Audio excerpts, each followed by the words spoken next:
మహబూబ్నగర్ జిల్లాలో యాసంగి సీజన్లో వేరుశెనగ సాగు రైతులకు లాభాలు ఆర్జించి పెడుతోంది.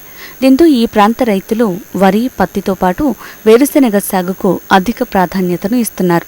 ముఖ్యంగా నాగర్ కర్నూల్, వనపర్తి జిల్లాల్లో యాసంగిలో పల్లి ప్రధాన పంటగా సాగవుతోంది.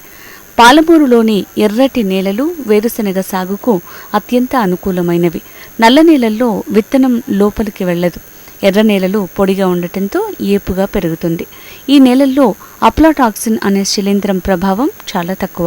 దీంతో వేరుశెనగ పూలు, కాయలు చక్కగా పెరిగి అధిక దిగుబడిని ఇస్తాయి. ఇతర ప్రాంతాలతో పోలిస్తే ఇక్కడ పండిన వేరుశెనగ కాయలు చాలా రుచిగా, అధిక నూనె శాతం కలిగి ఉంటాయి. ఈ నూనె ఆరోగ్యానికి మంచిదని చెప్తుంటారు. దీన్ని ఔషధాల్లో వినియోగిస్తారు.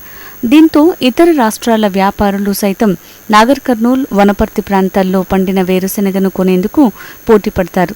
దీనికి అంతర్జాతీయ మార్కెట్లోనూ డిమాండ్ ఉండడంతో మంచి ధర లభిస్తోంది.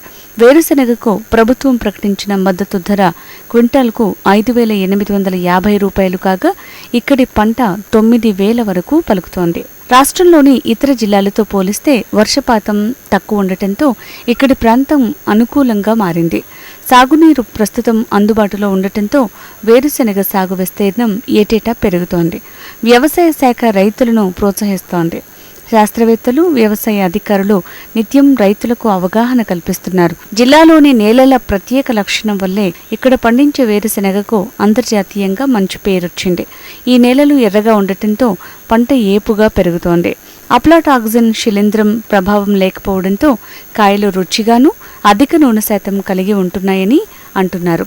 రైతులు మేలైన యాజమాన్య పద్ధతులు పాటిస్తే అధిక దిగుబడి సాధించవచ్చు.